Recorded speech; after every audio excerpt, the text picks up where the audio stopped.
Hello everyone, Radhe Radhe आप सभी को। आज की वीडियो में हम पुत्रदा एकादशी की व्रत कथा सुनेंगे। कथा सुनने से पहले आप हमारी वीडियो को लाइक और सब्सक्राइब करना ना भूलें। तो चलिए हम अब पुत्रदा एकादशी की व्रत कथा सुनते हैं। द्वापर युग के आरंभ में महिष्मती नाम का एक नगरी थी, जिसमें महीजित नाम का राजा राज्य करता था।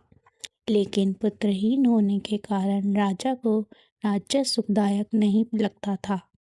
उसका मानना था कि जिसके संतान ना हो उसके लिए यह लोक और परलोक दोनों ही दुखदायक होते हैं। पुत्र सुख की प्राप्ति के लिए राजा ने अनेक उपाय किए, परंतु राजा को पुत्र ही प्राप्ति नहीं हुई।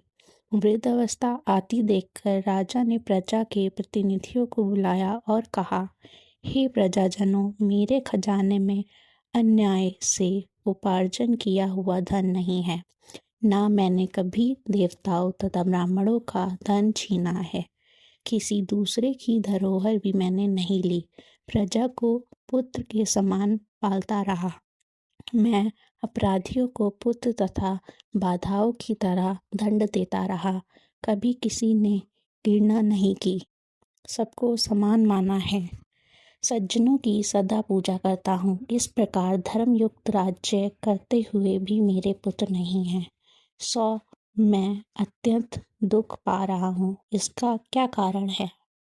राजा महीजित की इस बात को विचारने के लिए मंत्री तथा प्रजा के प्रतिनिधि वन को गए। वहां बड़े बड़े ऋषि मुनियों के दर्शन किए। राजा की उत्तम कामना की पूर्ति के लिए किसी श्रेष्ठ तपस्वी मुनि को देखते फिरते रहे।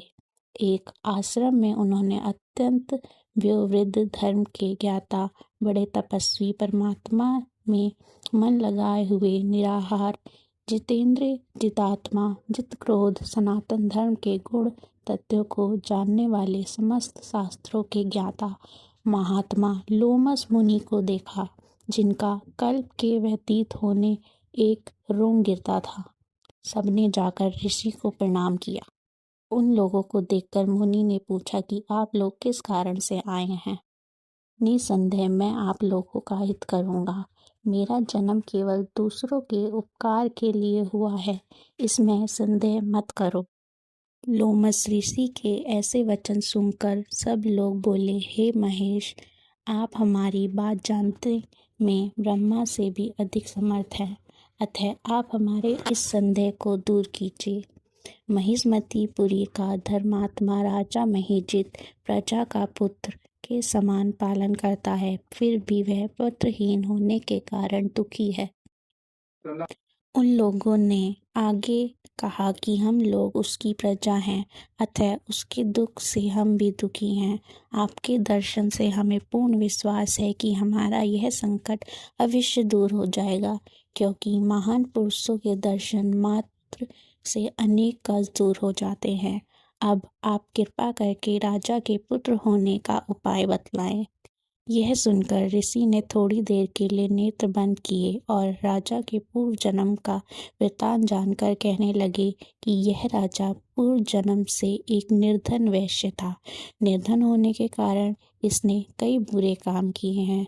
यह एक गांव से दूसरे गांव व्यापार करने जाया करता था।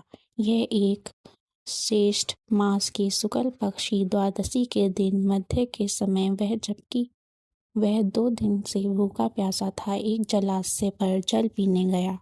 उसी स्थान पर एक तत्काल की तबाही हुई। प्यासी गौ जल पी रही थी। राजा ने उस प्यासी गाय को जल पीते हुए हटा दिया और स्वयं जल पीने लगा। इसलिए राजा को यह दुख सहना पड़ा। एकादशी के दिन भूखा रहने से वह राजा हुआ और प्यासी गौ को जल पीते हुए हटाने के कारण पुत्र वियोग का दुख सहना पड़ रहा है। ऐसा सुनकर सब लोग कहने लगे कि हे ऋषि, शास्त्रों में पापों का प्रायश्चित भी लिखा है, अतः जिस प्रकार राजा का यह पाप नष्ट हो जाए ऐसा उपाय बताइए। मुनि कहने लगे कि श्रवण शुक्ल पक्ष की एकादशी को, जिसे पुत्रदा एकादशी भी कहते हैं, तुम सब लोग व्रत करो और रात्रि को जागरण करो, तो इससे राजा का यह पूर्व जन्म का पाप अवश्य नष्ट हो जाएगा। साथ ही राजा को पुत्र ही अवश्य प्राप्ति होगी। ऋषि के अनुसार सबने पुत्रदा एकादशी का व्रत और जागरण किया। इससे रानी ने गर्भ धारण किया और प्रसवकाल समाप्त होने पर उसके एक बड़ा तेजस्वी पुत्र उत्पन्न हुआ। इसलिए इस श्रवण शुक्ल एकादशी का नाम पुत्रदा पड़ा। अतः संतान सुख की इच्छा हासिल करने वाले इस व्रत को अवश्य करें। इसके महात्म्य को सुनने से मनुष्य सब पापों से मुक्त हो जाता है।